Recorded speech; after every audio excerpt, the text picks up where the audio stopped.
2024, sun shining in Vancouver, sun shining in studio. Laura Wattamanik, the executive director over at PADS, joining us with the beautiful Reese, 2 years old. Yes. Welcome to you both. Thank you. Thanks for having us.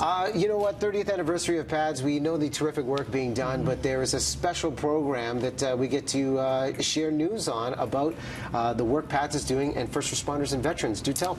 Yes, well, we've been training and placing dogs for 30 years. Our last program we launched was the Victim Services Dogs, the Trauma Canines.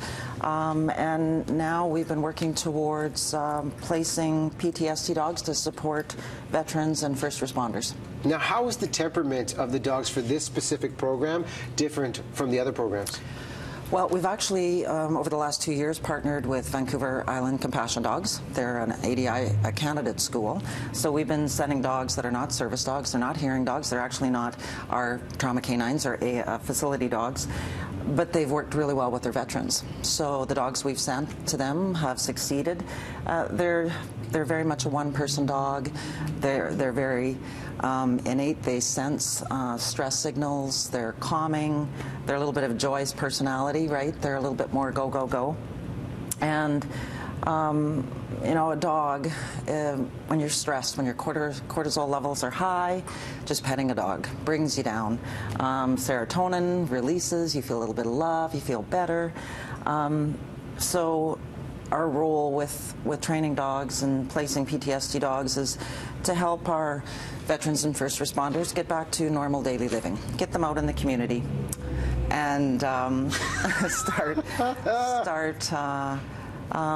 getting back out socializing. These dogs are icebreakers, right? They draw people in, they want to talk to you, communicate with you, but they also give just a sense of calm and safety for those going out. The training.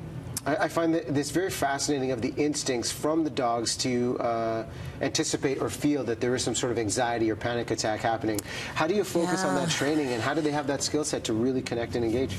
Again, you can't teach that. It's really, well, you can teach it, I guess, but for a dog to be super successful, we build on their attributes. So our service dogs, they love to do service dog skills, pick up things, carry items. Hearing dogs, they love their sound work, their go, go, go.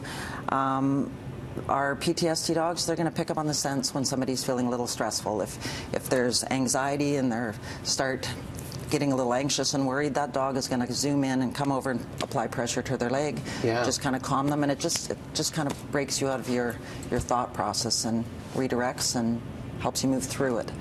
If somebody has difficult sleeping, you know, if they have night terrors and tremors, they pick up on all those cues. They will come in and lay on you in bed and help bring you out of that terror. Well, I can see the positive energy coming from the dogs, and even looking at some of the numbers of veteran suicide rates and how we bring those down. This is an excellent opportunity to do that, but how can people get involved, whether they volunteer or want to support with this particular program? Well, we're still in rollout with this program. Earlier this year, we received some government funding from Alberta, and so that was in order for us to launch this program. So we're funded 100% by donation. So what we can do is, based on our donor dollars and the dogs and our volunteers and staff, it's a vicious cycle, but with that money, we have been working with other schools across Canada.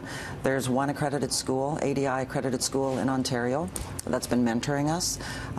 We have had a trainer out here working with our staff.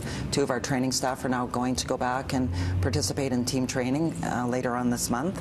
I've just returned, along with 4 of my staff, from PTSD Dog Training Symposium, hosted by Assistance Dogs International in Washington, D.C. So we're just pulling together all the parts. We're talking to a lot of other accredited schools, asking for their support, well, I tell you what, educating us. We can put the website out there, pads.ca. There's a lot of great information for you to get involved if this is something you want to focus on. Laura, thanks so much for coming by. Thanks for having us. Reese, I was going to say take 5, but no, babe, you're already there. She's pretty chill. You can't see these sweet eyes looking at me right now, but wow, gorgeous, gorgeous dog. We'll take a break.